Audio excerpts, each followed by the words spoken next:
Eto, mainit na balita mga idol.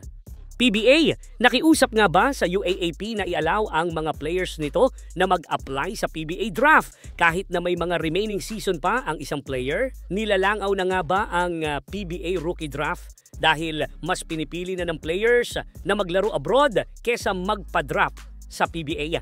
Pero bago yan, like and subscribe lang mga idol para sa latest basketball news and highlights. Mainit ang balita matapos daw sumulat ang PBA sa UAAP na payagan na ang kanilang collegiate stars na makapasok sa rookie draft kahit pa may natitirang season pa sa kanilang college careers ang isang player. Tradisyon kasi ng UAAP na hintayin munang matapos ang buong season bago pumasok sa draft.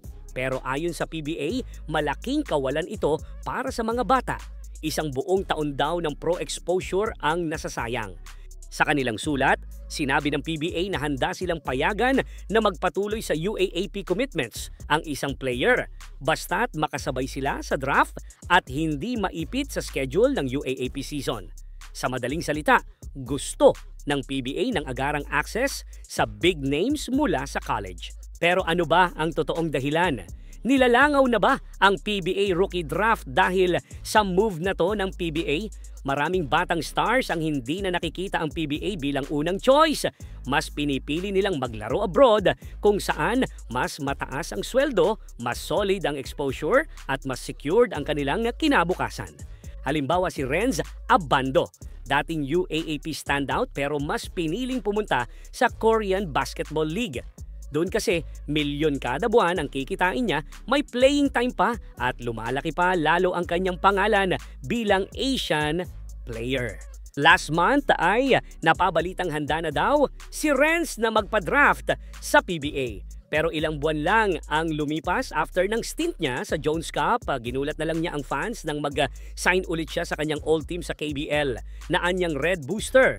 Patunay lang na mas pinipili ng mga batang players o pwede nating masabi na nagiging wise na ang mga batang players sa pagpili ng kontrata na doble o triple ang sahod kumpara sa local league na PBA. Para sa ibang fans, desperadong hakbang daw ito para pigilan ang tuluyang pag-alis ng mga top prospects ng bansa. Kung payagan ng UAAP ang mid-season applications para sa PBA rookie draft, may tsansa ang PBA na hindi tuluyang mawalan ng big stars sa kanilang draft pool. Parang win-win situations para sa PBA. Pero sapat ba yan para hindi mawalan ng talent ang PBA? Para sa akin, kahit makasali agad ang mga rookies sa draft, kung hindi tataasan ng PBA ang salary cap at hindi magbibigay ng mas competitive na offers, mananatiling mas attractive ang Japan, Korea at iba pang foreign leagues para sa mga batang players.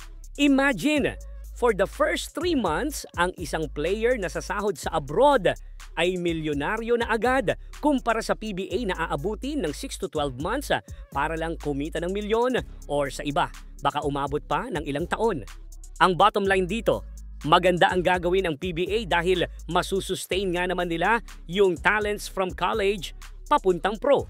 Pero I think magiging applicable lang yan sa mga players na gusto lang maglaro sa local league. Dahil mostly naman sa mga malalakas na players from college ay nakakakuha na agad ng offer na maglaro abroad with matching mataas na sahod at magandang privileges sa pro league ng ibang bansa. Para sa iyo, idol, nice move nga ba to sa PBA o dahil nilalangaw na lang talaga ang rookie draft ngayon dahil sa malalaking offer sa KBL at Japan B-League?